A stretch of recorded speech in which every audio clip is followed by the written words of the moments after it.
what do you say, today is what, October 17th. What do you say we have our next map quiz a week from today? Okay, that would be Monday the 24th.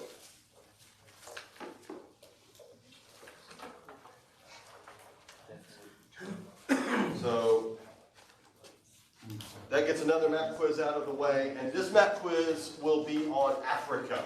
Okay, this map quiz will be on Africa. There are a lot of states in Africa, and so I am not asking you to memorize all of them, although I probably should. There is the list of states you need to know. Y'all have found that already? Okay, so those are the ones that the map quiz will be pulled from. And we'll have it as with the other two. The minute we walk into class, we'll just get it over with real fast and then resume class. I'm sorry I don't have exam 1 graded yet. I am working on it, I promise. And I don't have an exact date for exam 2, but we'll have it, reasonably soon. I don't want to wait too much longer. We are, getting to that midpoint of the semester after all, so we need to get another couple of exams out of the way. If you want your exam pulled and graded early, if you really do want to know what you made before I pass it back, by all means, just get in touch with me. I'll pull it graded, no problem at all. Okay? Any questions? Anything at all? Hope we all had a nice weekend, right?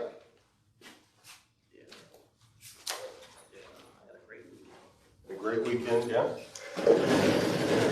Starting to cool off a little. I think that's nice. Right? It's finally time to start getting a little bit of that cold weather. We don't have to worry about getting blown away this season, which is kind of nice. Okay, when we left off, we were talking about European unification.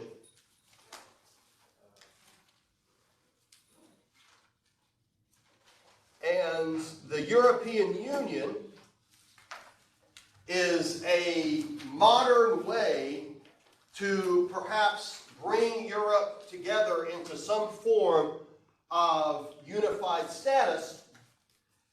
Europe has never or has not been unified in any notable sense since the Roman Empire. And so, any form of unification would be particularly important. And believe me, it has been tried many, many times throughout the centuries. The most recent attempts to unify Europe under one form of a state were the Napoleonic Wars and, of course, World War II. In both cases, these involved a dictator attempting to conquer the continent, and in both cases, we know those dictators failed.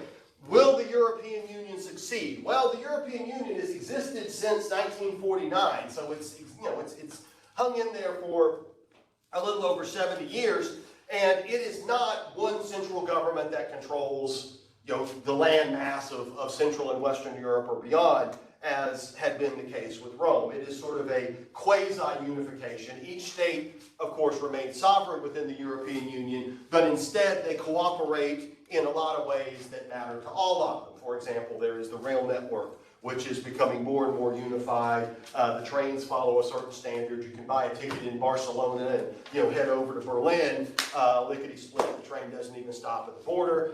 These are high-speed, very advanced, very cool, and this is good for everyone. There are treaties that the European Union signs that applies to all nations, all member states. There are all sorts of other, I guess we would say, lesser issues, but nonetheless important. I mentioned things like standardization. The plug on your smartphone has to be exactly the same throughout the European Union. The crown jewel of the modern state of the European Union is, of course, the euro, one currency that will apply to the member states. And it doesn't matter if you are in Italy, if you are in Spain, if you are in France, if you're in Germany, wherever you may be within the EU, the euro will be the currency you use. And this ties their economies together. A larger economy is stronger than a smaller economy. This creates a stronger bond. The euro, to a certain extent, was intended to compete with the dollar as a reserve currency of the planet. Now, we're getting into a little bit more detail here. But the United States is the big superpower of the world that exists, and we are the lone superpower since the end of the Cold War. And the European Union and the adoption of the euro is kind of a way to create a friendly competition with the United States. Does anyone know what a reserve currency is? Does anyone know what we mean by reserve currency? Right? When nations around the world want to hold currency kind of in a savings account, they want to find a state currency that they can trust, right? If somebody said, you've got to have a whole lot of money in your bank account, which currency are you going to choose? Are you going to choose to keep US dollars? Are you going to choose to keep Argentinian pesos? Are you going to choose to keep Japanese yen? Or are you going to, choose to keep Zimbabwe dollars? Which currency do you trust the most?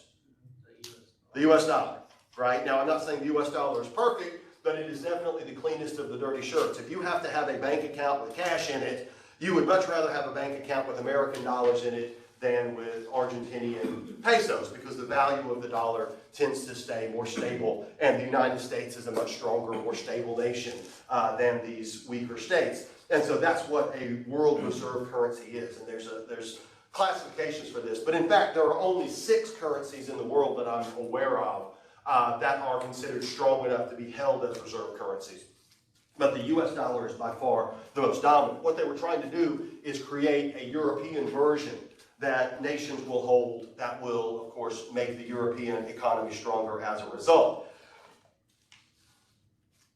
The European Union in the last roughly 10 years-ish has fallen on difficult times. It is being pulled apart at the seams in a lot of ways, because belonging to the EU certainly has its advantages, but also belonging to the EU comes with a price. There are trade-offs. There are concerns that some Europeans have over this. We talked about, for example, what do we do with our shared economic strength? It is great to build trains in Spain and ports in Ireland, but of course if the Germans and the French are the ones paying for it, and you're German and French, you're raising your hand saying, why are my tax dollars going to build infrastructure in other countries? Yes, it does benefit us all collectively.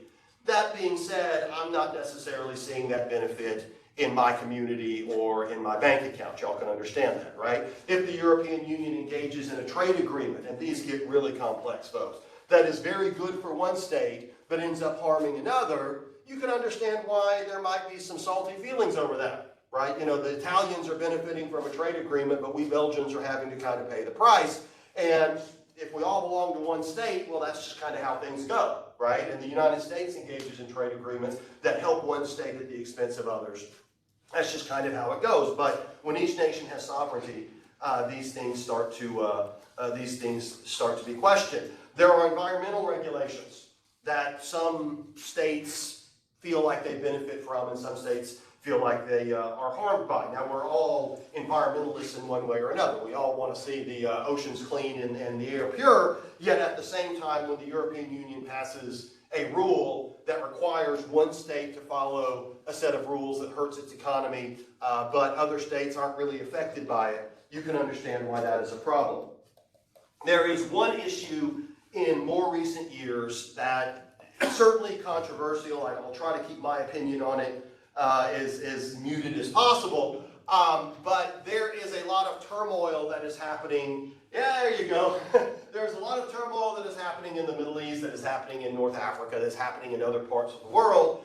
And what inevitably happens is refugees will flee bad areas and try to go to good areas in a general sense. If my nation is experiencing a lot of turmoil and violence and overall nastiness, but these other nations are doing very well, we know that the people go there. The United States has experienced its own immigration many times over the generations. It is a constant, the Statue of Liberty, right? Bring me your poor, your hungry, your huddled masses, whatever. And a little over 100 years ago, a lot of the refugees were coming from the very European states today that we consider to be so stable, because these European states were experiencing these problems. Well, now, these individuals are pouring into Europe because Europe is a stable place. It's got a stronger economy. The social safety net tends to be pretty strong. And the European Union has passed regulations on this, of course. We all belong to the EU. And some of these regulations have been, each member state has to take a certain number of these refugees. Each member state is required to take them in. And if you have national sovereignty, one of the key elements of being in control of your own country is control over your borders. And then when lots and lots of refugees are coming into your country and you are not allowed to regulate that or to put the brakes on that if that makes you uncomfortable, you can understand why that would cause, would again cause some stress. Now again, I'm not getting into my own opinion on this. I'm just saying you can understand how some people are going to feel bothered by this. All of this put together caused a lot of strain in Britain, and the United Kingdom is one of the founders of the European Union, one of the, pillar states of the European Union, one of the wealthier, stronger states propping the European Union up. Britain, the United Kingdom, was never willing to adopt the euro. They were not going to tie their economy to the rest of these European nations. I think the British would say we know these people a little bit too well, right? It's like going to you and saying you need to share a bank account with all of your cousins. You might raise your hand and say, no, I don't think I am. Yes, I'm more than happy to work with them. We're a family, but there ain't no way I'm tying my finances to these other members of my family. And that's kind of how the British were whenever the euro was adopted. So the British never gave up the euro. Never gave up the British pound. Well, there's other issues now that the British have become very frustrated with regards to these European Union regulations that many people in Britain feel that they are paying for, but not necessarily getting a benefit from. And so about 5 years ago, what did the British people do? What's that? I'm not saying it was a smart move. We're just here to educate. What? Brexit. The British people, the United Kingdom, voted to leave the European Union. They are going to exit, hence Brexit, and be done with it. Now, the vote was actually non-binding. It was more of an opinionated referendum. They weren't required to leave, Parliament, and Parliament did not want to do that.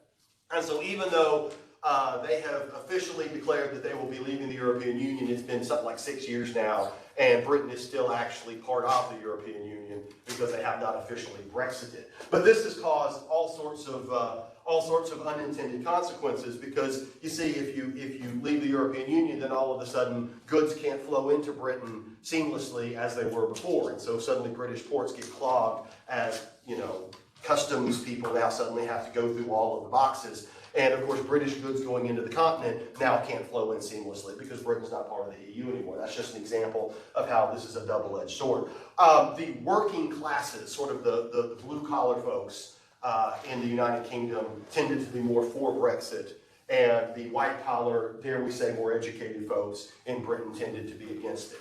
And I think, if you want to know my opinion, I think that the Brexit movement was pushed in large part because of the immigration issue.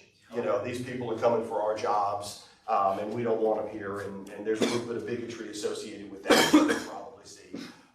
And so that motivated a lot of people in Britain to vote to get out of the European Union. Control over your borders tends to be a very sensitive issue for a lot of people. Also, there's this idea these poor people are coming in, and these are hardworking people, certainly capable of doing a lot of these blue-collar jobs. And so if you are a blue-collar person, they are a threat to your livelihood, or at least a perceived threat. If you're a white-collar guy, if your job is based on your college degree, a bunch of poor people coming in aren't going to take your job. And so there's a lot going on with this.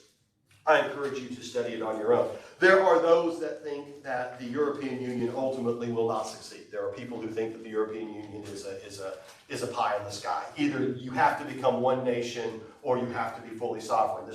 We're sort of one country, but we're not really one country concept. This hybrid of what a nation really is, a lot of people think is probably not going to be successful. One interesting part of the European Union, for example, again, just moving back a little bit, is they work together for law enforcement. Interpol and the idea that we can pursue criminals and bad people across borders, and there's not really any conflicts there with regards to jurisdiction. This is a good example of how the European Union is a good thing, right? When a guy commits a crime in France and then flees into Germany, going into Germany does not cause extradition problems. You're just as guilty there. We're going to bring you back. So there's advantages to it. Here are images of the euro. Each nation is able to mint versions of the euro that reflect its own heritage, if you will. But 1 euro is 1 euro, no matter where you are. Let's talk very briefly about European languages. And I do want you to understand the European Union more. It very much affects the United States. The EU was established as a peaceful rival to the United States on the economic scene. We do need to talk briefly about European languages. There are three key language groups in Europe. There are three key language groups that we need to be aware of. Now, there's more, but three primary language groups. One language group are the Germanic-based languages. These are languages that are in one way or another based on German. One way or another based on German. The Scandinavian languages tend to be German-based, and of course, English is a German-based language. English is a German-based language. If you want to know where our language comes from, well, it comes from the Germans. There are also Latin-based languages. Latin-based languages. Latin was the language of the Western Roman Empire. It is still a known language today, although there are no native speakers. We can speak Latin just fine if we want to.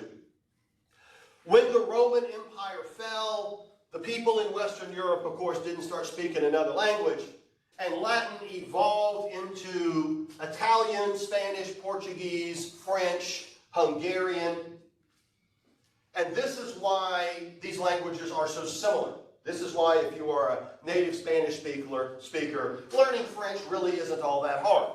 The sentence structure, the conjugation of the verbs, things like that are very, very similar between the two. They are distinct languages, but nonetheless, they're similar enough to where you can figure them all out if you speak one. And then there are the Slavic-based languages, the languages of Eastern Europe, and they are also all somewhat similar. Many of the Eastern European people fall into the Slavic category ethnically. Polish is a Slavic-based language. Russian, of course, is a Slavic-based language. And the Slavic languages actually use a different alphabet as well. They use an alphabet that is similar to our Latin alphabet, but it is not the same. And you see, Eastern Europe was never part of Rome in any way, and it was never Germanic. And so these people have developed their own language as well.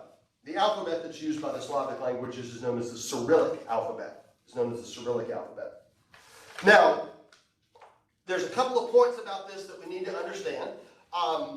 The European people have always been naturally multilingual. It is extremely common in Europe for people to be able to speak 2, 3 different languages. If you go to France, you're going to find many different English speakers, although they'll pretend that they don't.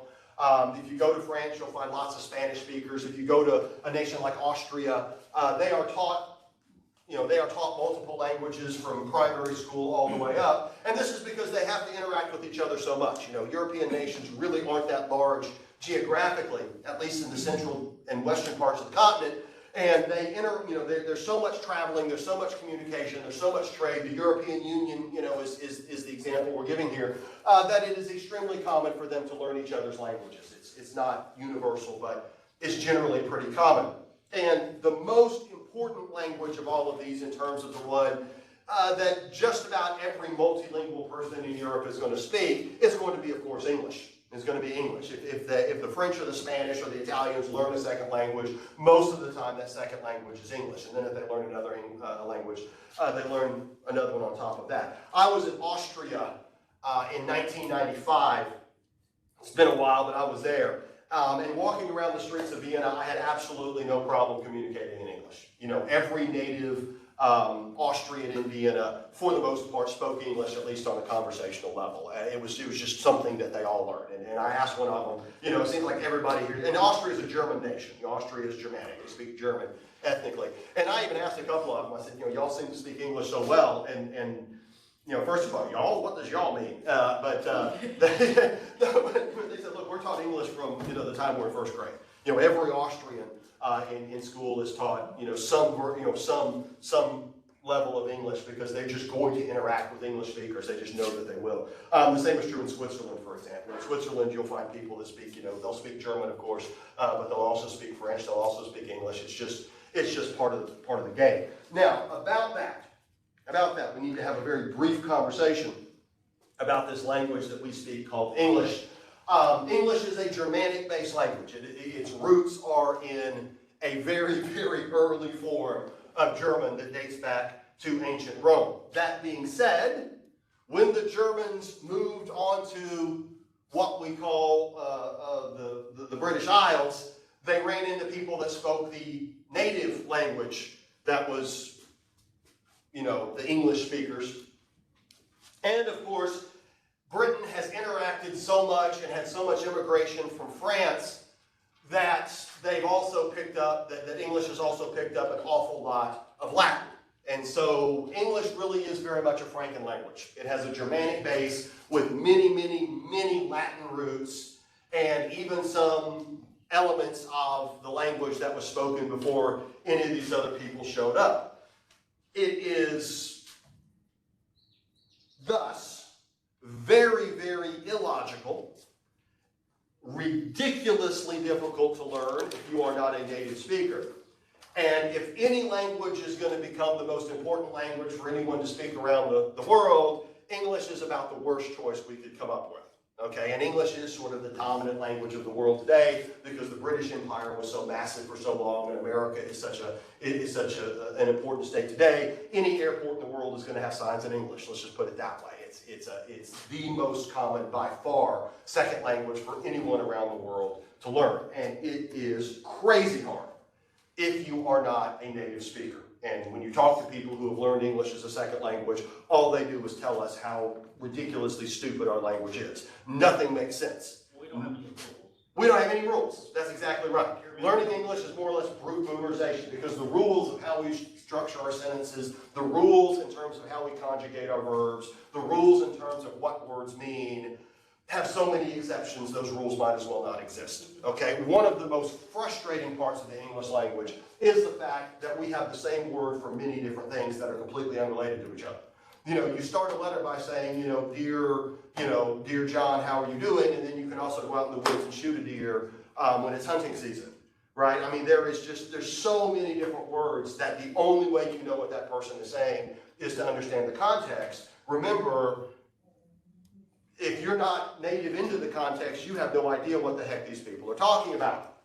Another very, very big problem with the English language for secondary learners is there are so many different accents and dialects. The English language is spoken by so many people around the world that there's so many different versions of the English language that we can all understand just fine. Any one of us could walk down the streets of London and understand exactly what these people were saying. We could walk down the streets of Sydney, Australia. We could walk down the streets of Montreal, Canada. They're all speaking with a different accent, but we all know exactly what they're talking about, even when they use, different words for certain things. You have to understand, for a non-native speaker, man, this is incredibly frustrating. This is incredibly difficult.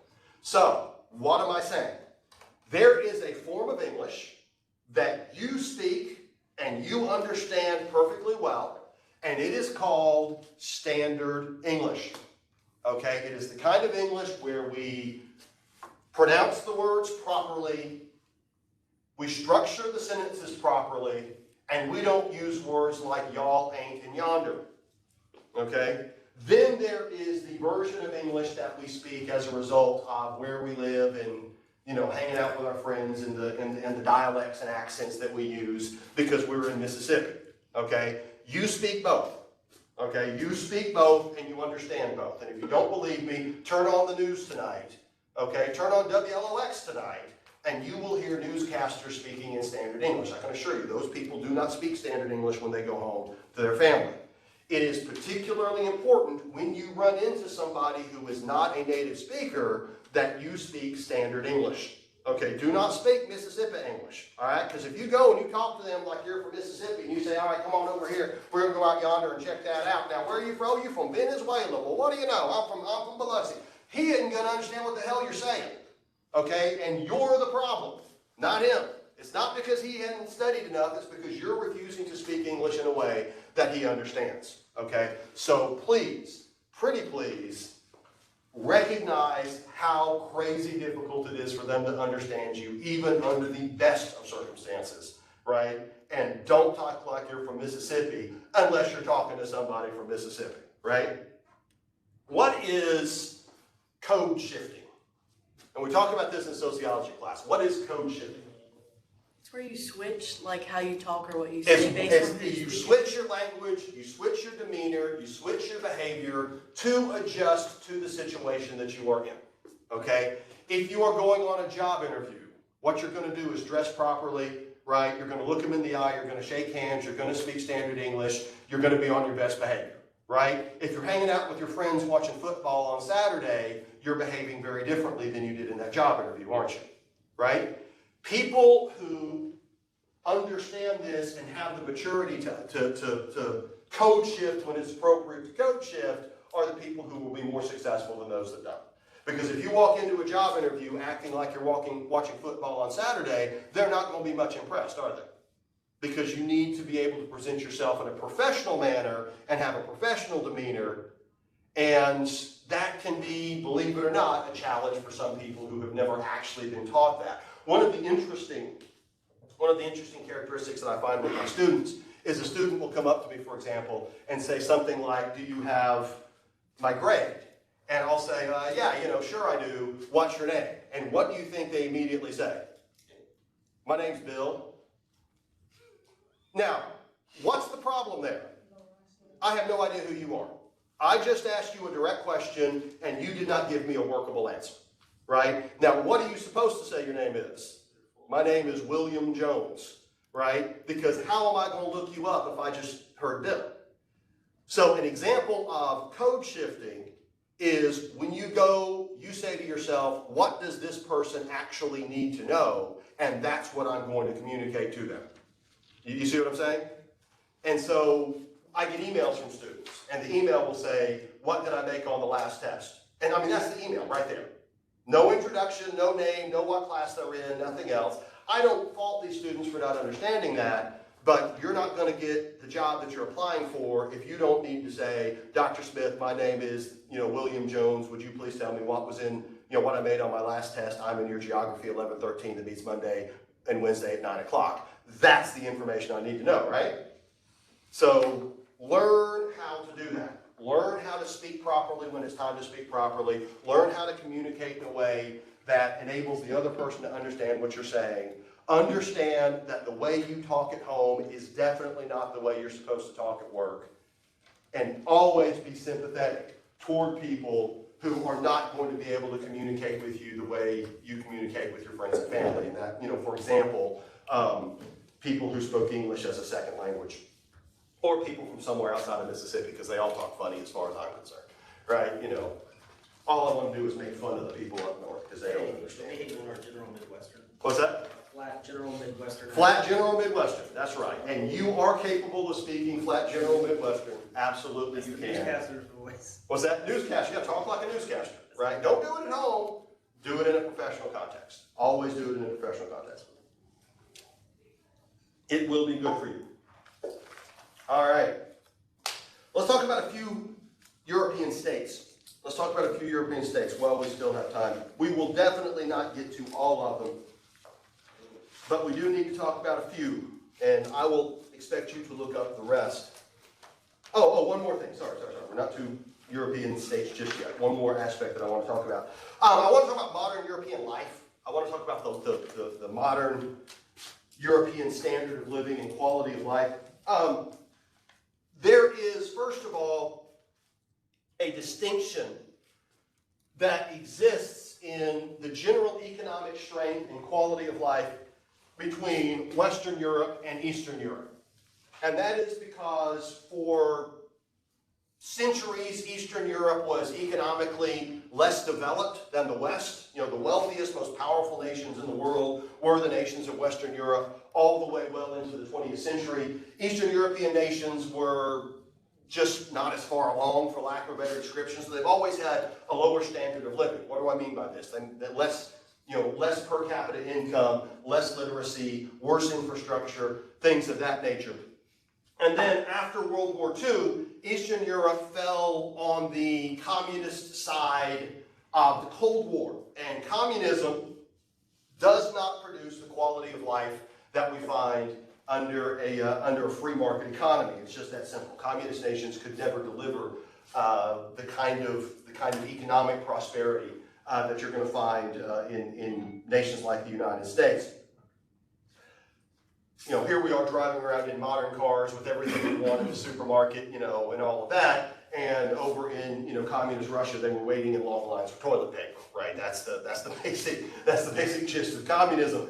The Cold War ended in the early 90s, and these nations, theoretically at least, entered into a free market economy, but the holdover from centuries of underdevelopment is still there. Now, I'm not saying that Poland, Czechoslovakia, Hungary, I'm not saying that these are poor, underdeveloped states. They are reasonably well off compared to much of the rest of the world. But there is a very clear contrast in terms of the overall economic strength and just general quality of life between the West and the East. So, that being said, let's kind of talk about the more developed, wealthier parts of Europe, which is Central and Western Europe. I'm talking about Germany, I'm talking about France, I'm talking about Belgium, the United Kingdom, Italy, etc.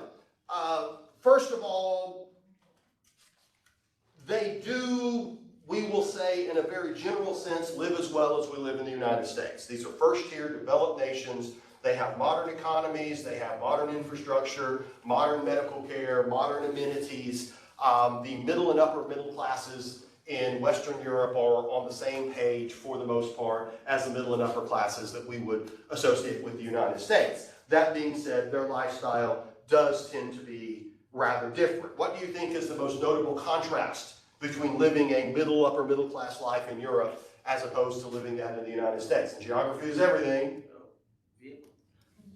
What's that? Well, they don't have space, okay? In very simple terms, these are nations that are geographically much smaller. These are nations that are geographically much smaller. England has a perfectly modern standard of living comparable to that of the United States, but there are 70 million people crammed into an area the size of Mississippi, okay? And when you cram 70 million people into an area the size of Mississippi, space is going to be a premium, isn't it? The idea that you're going to have the big suburban neighborhood with the front yard and the backyard and the two-car garage and, bedrooms that nobody sleeps in and rooms in your house that are more museums than functional space, that just doesn't happen in England. That is an exceedingly rare option for people who are well off. In a nation like Britain, your average family lives in a much smaller home. People tend to live in flats and apartments and townhouses. You mentioned they don't typically have cars. European cities, to a large extent, have far fewer cars. And of course, the cars they have are itty bitty little cars, right? Designed to go up and down the very narrow streets that are often hundreds of years old. Garages for your car tend to be much more rare. I'm not saying they don't exist. I'm saying that they are far less common. And so you're going to make do with a lot less space is the very simple terms. That's the easiest way to put it. You're going to make do with a lot less space. There tends to be, and in France is about twice the size. France is about the size of Texas, but there's something like 80 million people in France. And so, yes, there is a French countryside, there are French farmers, there's French open space, but the urban areas in France are very dense. The urban areas in France, man, people take advantage of every square foot.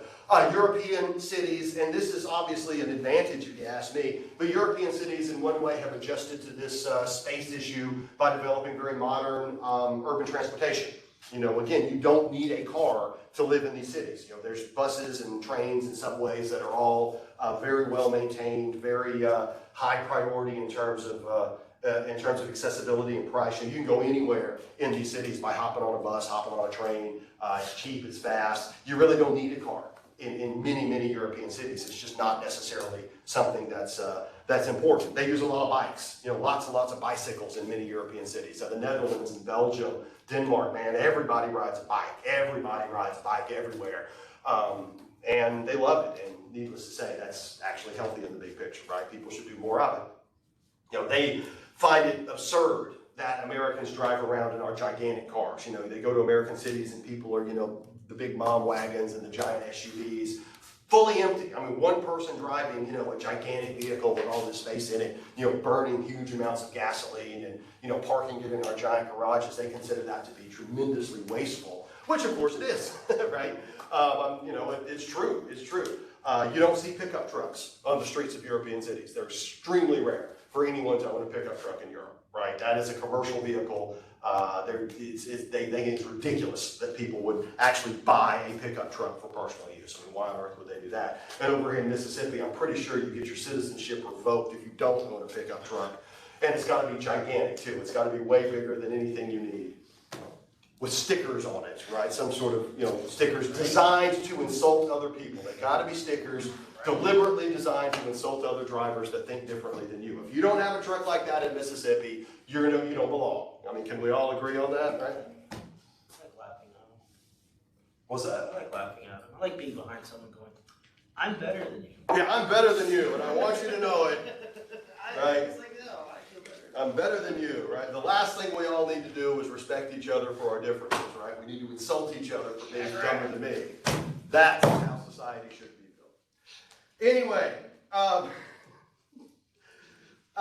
people don't tend to have front yards, and again, I'm not saying they don't exist. I'm saying they tend to be far more rare and far more expensive, but they make a lot more use of things like green spaces. Parks and open areas are far more common in Europe.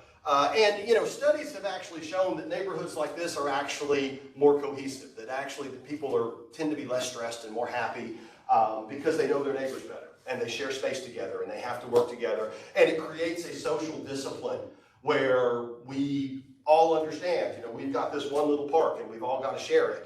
And so, I'm not going to throw my, empty soda can into it. I'm going to pick up the dog poop. I'm going to take care of this little park because we all have to share it, and my kids are going to play in it. And so that cultural will, that cultural cohesion in many European cities is actually a very real positive. And in the United States, I think the fact that we are so disjointed, the fact that we all have to have our own big house and our own big SUV and our own private space tends to make us not respect the public areas and the common places that we're all supposed to use. I know it sounds kind of weird, but there's public parks all over Biloxi, Gulfport, and the Gulf Coast, and every day they're just ghost towns. There's nobody in them, right? And you don't really see kids playing in them, and occasionally a bum will be sleeping on the park bench. But these are beautiful areas. In Europe, man, the public parks are absolutely full of families and people and all of that. Heck, if your kid, if it's about 6 or 7 o'clock at night, and your kid says, I'm going to go play in the park, you're going to be like, no, you're not. Sun's going down, man, stay out of the park. And we all know why, right? In Europe, that's just not, that's not the way it is. So, it's a trade-off. And I say that as I do not have a big pickup truck. I have a medium-sized pickup truck. It's right outside. And of course, we drive an SUV, right? It's just, hey, I'm American. Like I said, I'm going to put stickers on it that insult people. That's my next. It's not a big truck though, and it's Japanese too, which is just you're not supposed to have that in Mississippi either. It's got to be a Chevy or a Ford. Here's an interesting aspect of this cultural will that I'm talking about. This cultural recognition that we all have to respect space and we all have to work together. Far more so in European nations. In much of Central Europe, okay, and Northern Europe, Norway, Sweden, Denmark, Germany, Austria, I was there. I was blown away by this. You will not believe me, but it is true. Okay, I'm telling you 100% the truth. I was in Vienna, for example. They have a public transportation system that is wonderful, right? Buses, subway system. You can go anywhere in Vienna, fast, cheap. You do not need a car to live in Vienna. You just don't, right? Okay, so subway systems, we all know how it works, right? There's the turnstile, right? And you buy your subway ticket and, you go through the turnstile and you get on the bus and, you got to buy the ticket to go, right? In Vienna, and this is the way in many Central and Northern European cities, all across Germany, right? The subway and the buses, there are no turnstiles. There is no gate of any kind. And the reason is because public transportation works on the honor system.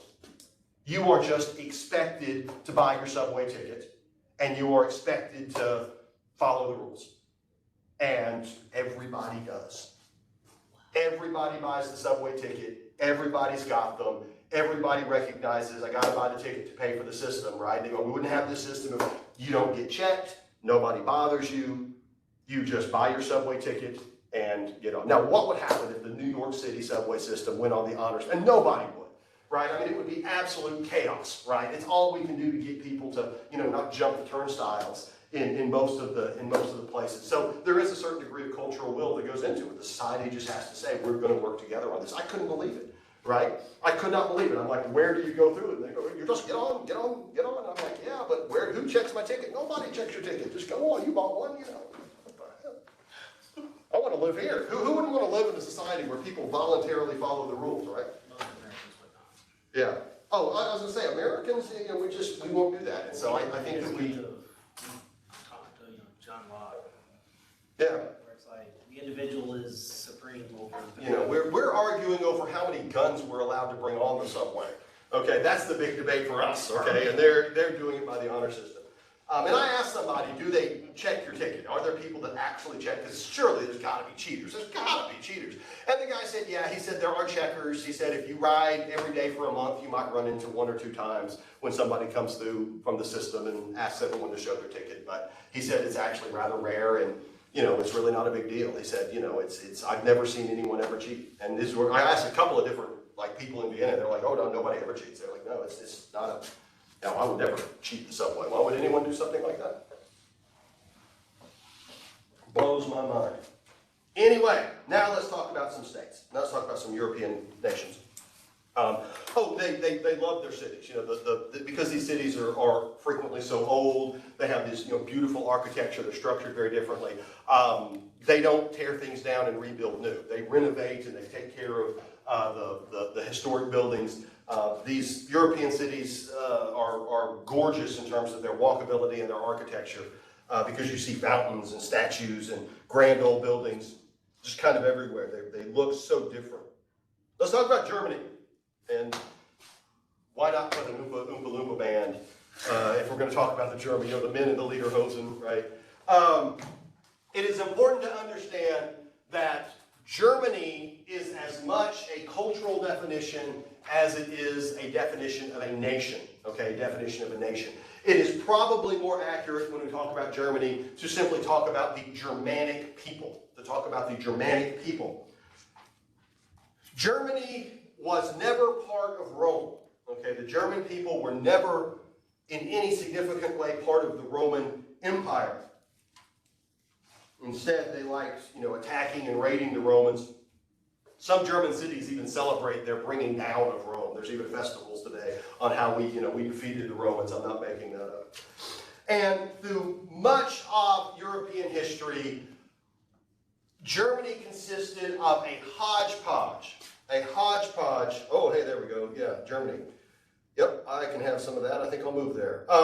Germany consisted of a hodgepodge of big, large states, all of which were German culturally, but politically very much disjointed. And this map here isn't even close to showing you how complicated the political map of Germany generally was. This is a simplified, very simplified version of how Germany looked. These people down here are also Germanic. These are the Austrians. The Swiss are actually culturally German as well.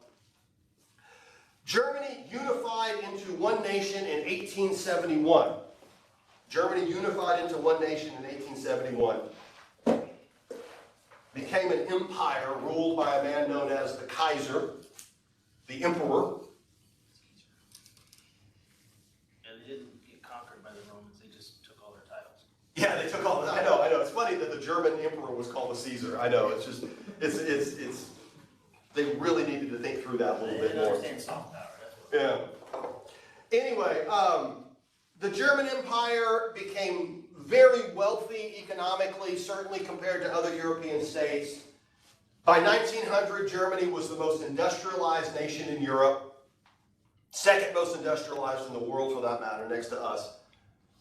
But of course, Germany, instead of developing its empire in a peaceful manner, became aggressive. Germany built a massive army, became very militarized, and is largely responsible for the beginning of World War I in 1914.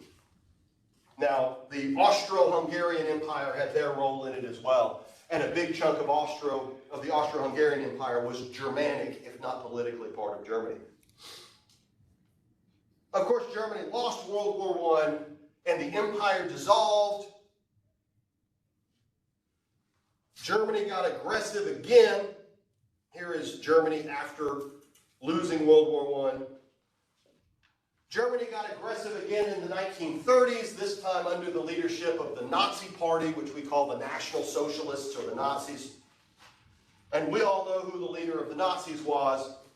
His vision, to tell you the truth in a very simple sense, was to unify all of the German people in one state and kick out everybody who wasn't German. I mean, that was the basic idea. You know, we're gonna put all the Germans into one nation because Germany has never really been one nation. all these Germanic people in all these different political arrangements. And if you are not German, you gotta go. You don't belong here. This is Germany for the Germans.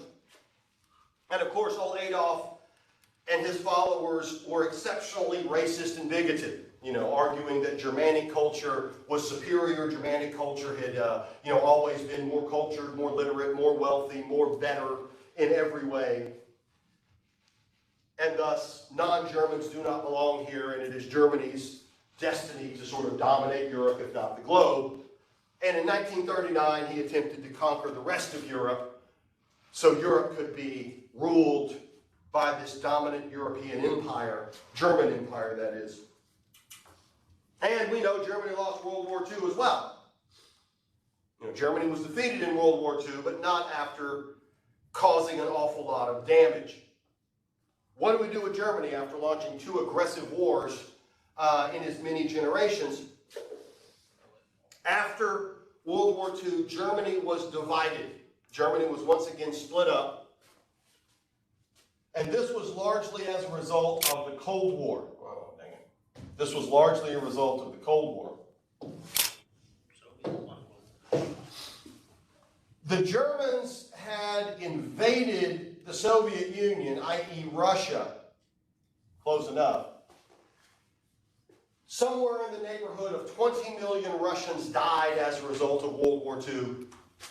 And 90% of the German army was defeated by the Russians. We think we were the ones that went in and conquered, and won World War II. When you actually look at the fighting that took place on the ground, the overwhelming majority of fighting took place in the East. And it was the Russians who drove the Germans out and defeated the Nazis. And they will, stand by that to this day. And because the Soviet Union and the West were not particularly close, even though we were both fighting the Nazis, it was decided that Eastern Germany would fall under the Soviet umbrella and be a puppet state or a vassal state to the Soviet Union. And then Western Germany would become a free market democracy associated with the West. And this is the condition that Germany existed in from roughly 1945 until 1989. An even weirder situation emerged because the German capital, the German primate city, was Berlin, which was part of East Germany, which fell under the Soviet umbrella. And because we were not willing to let that happen, Berlin itself was divided, with West Berlin being politically part of West Germany and East Berlin being politically part of East Germany. Now, I can assure you, you don't want to live under communism in East Germany. Not exactly a pleasant place to be, especially when your German brethren on the other side of the line are living in West Germany, getting rebuilt by the very allies that defeated them, living a first-tier standard of living, getting to drive cars like BMW and Mercedes. And so many, many East Germans were fleeing into West Germany, or West Berlin. And so in the early 1960s, what did the East German government do? They built a big old ugly wall that divided the city physically as well as politically. And the Berlin Wall cut off West Berlin from the rest of East Germany, physically preventing the East Germans living under communism from being able to flee and become refugees. And the Berlin Wall symbolized that Cold War between us and the Soviets for so long. But in 1989, they tore it down. The East Germans finally gave up. East Germany collapsed, and since 1989, Germany has once again been a unified state. It is much smaller, considerably smaller, than what the German Empire had looked like. And you can be certain the German people are in no mood to fight any more wars or try to conquer Europe. That whole idea is very much what they are against. I'm not sure that if they were bigger, they wouldn't try again, but I like to think that they've learned their lesson after having been taught twice. You don't get to conquer the continent. Germany today is a solid member of the European Union, despite the stresses that we talked about. Germany is also the strongest economy in Europe, even stronger than France or Britain. And of course, Germany enjoys a first-tier developed standard of living. That doesn't mean that Germany is the wonderful land of Oz. You couldn't get me to live there. Put a gun to my head. They've got all the problems that modern nations have, and of course, space is a premium, particularly in big German cities. That being said, you know, once again, I think I could make Oktoberfest work, right? I'm just saying, there's definitely advantages, as you can see, to living there. And I know we gotta go, but what is Oktoberfest? It's a beer festival, right? Germany, even Germany today, there's a lot of different versions of German people, okay? Many different. It's a Bavarian festival. Yeah, there's Bavarians and Saxons and Prussians and, you know, Baden. I mean, the German people are very, very, very divided in terms of their sort of cultural identity, even though they're all Germany. And Oktoberfest is actually celebrated in Munich, which is the capital of Bavaria. And from what I understand, it is an absolute riot. I mean, from what I understand, it is crazy situation, but, you know, we have Mardi Gras, so who are we to talk? All right, folks, I will see everybody on Wednesday. I'll see everybody on Wednesday.